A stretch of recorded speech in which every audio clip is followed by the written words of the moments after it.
Hi guys, welcome to DiaSamayal. நாம் இன்னைக்கு என்ன பார்க்க போறோம்னா சூப்பரான ஸ்வீட்டான கேசரி ரெசிபி பார்க்க போறோம். அதுக்கு 1/2 லிட்டர் தண்ணி ஒரு பாத்திரத்துல சூடு பண்ணி வெச்சுக்கோங்க.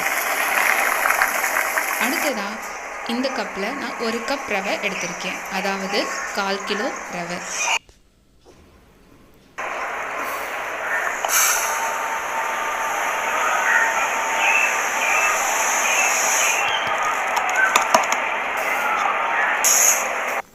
அடுத்ததாக பார்த்தீங்கன்னா சர்க்கரை ரவை எடுத்தது அதே கப்பில் 2 கப் சர்க்கரை எடுத்துக்கிறேன்.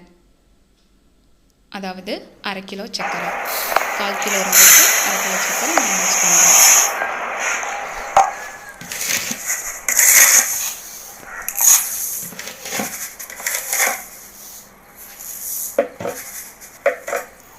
அடுத்ததாக பார்த்தீங்கன்னா கேசரிக்கு தேவையானது முந்திரியும் திராட்சையும்.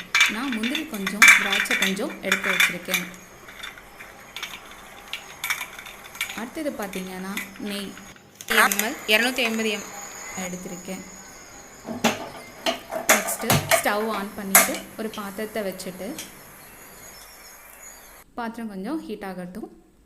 நம்ம எடுத்து வச்சுருக்க நெய்யை அதில் போட்டுக்கலாம்.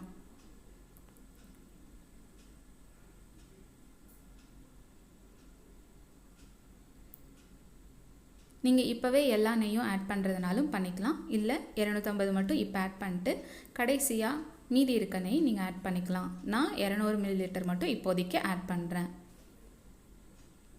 நெய் இல்லாதவங்க ஆயில் இல்லை டால்டா கூட யூஸ் பண்ணிக்கலாம்.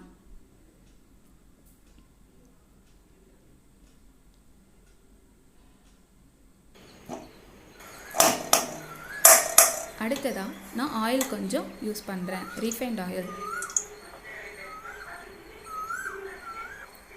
இது நல்லா ஹீட் ஆனதுக்கப்புறம் நம்ம எடுத்து வச்சுருக்க ரவையை கொஞ்சம் கொஞ்சமாக அந்த நெய்யில் போட்டு ஃப்ரை பண்ணணும். டீப் ஃப்ரை பண்ணக்கூடாது. சிம் ஃப்ளேமில் வச்சு ரவையை நல்லா வறுத்து விட்டுக்கோங்க.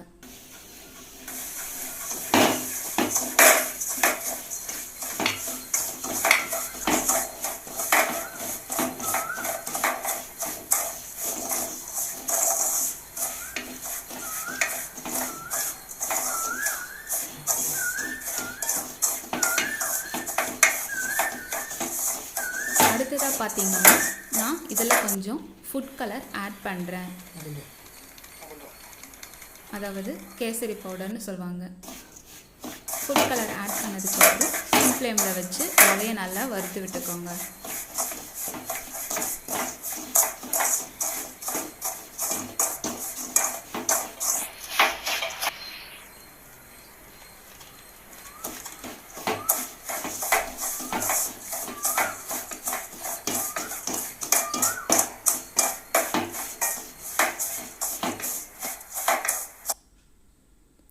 இப்போ பார்த்தீங்கன்னா ரவை நல்லா அதில் ஃப்ரை பண்ணியாச்சு.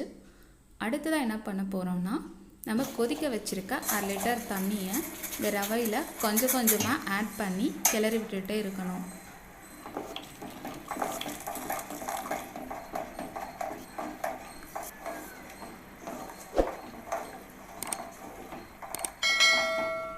இந்த மாதிரி சிம்மில் வச்சு கிளறி விட்டுட்டே இருக்கும்போது அந்த தண்ணியெல்லாம் கொஞ்சம் ட்ரை ஆகி ரவை கொஞ்சம் இருகலாக பதமாகும்.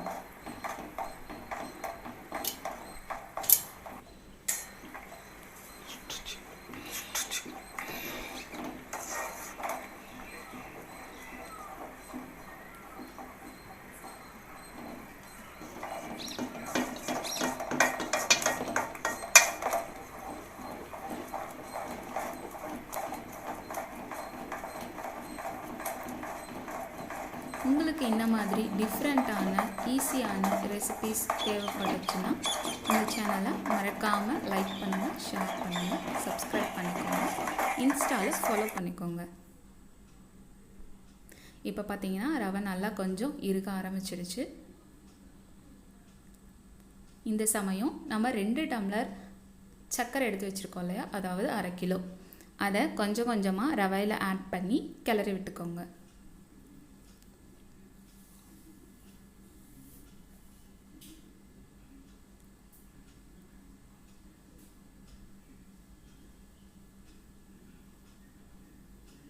நான் சொன்ன மெஷர்மெண்ட்ஸை கரெக்டாக ஃபாலோ பண்ணிங்கன்னா உங்களுக்கு இந்த மாதிரி பதம் கண்டிப்பாக கிடைக்கும். சர்க்கரை எல்லாமே போட்டாச்சு. இப்போ பார்த்தீங்கன்னா ரவையில் கொஞ்சம் தண்ணி விட்ட மாதிரி இருக்குது. இந்த மாதிரி லிக்விடாக உங்களுக்கு வந்துடும் சர்க்கரை எல்லாம் உருகின அப்புறம். அதில் எடுத்து வச்சுருக்க முந்திரியும் திராட்சையும் ஆட் பண்ணிக்கோங்க.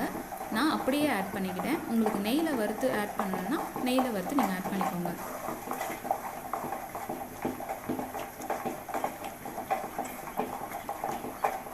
இது ஒரு 5 மினிட்ஸ் இந்த மாதிரி விடாமல் கிளறி விட்டுக்கோங்க.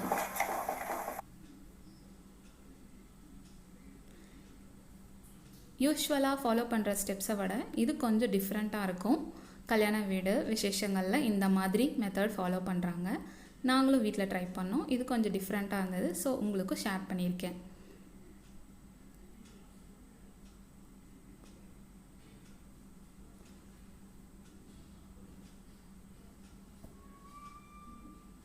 இப்போ பார்த்தீங்கன்னா பாத்திரத்தில் ஒட்டாமல் வந்துட்டுருக்கு கேசரி.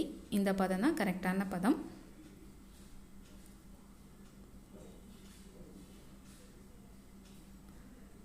நீங்கள் கரண்டியில் எடுத்து பார்த்து தெரிஞ்சுக்கலாம். கரண்டியில் ஒட்டாமல் வரும். அவ்வளோதான் காய்ஸ், கேசரி முடிஞ்சது. தேங்க்ஸ் ஃபார் வாட்சிங். பாய்.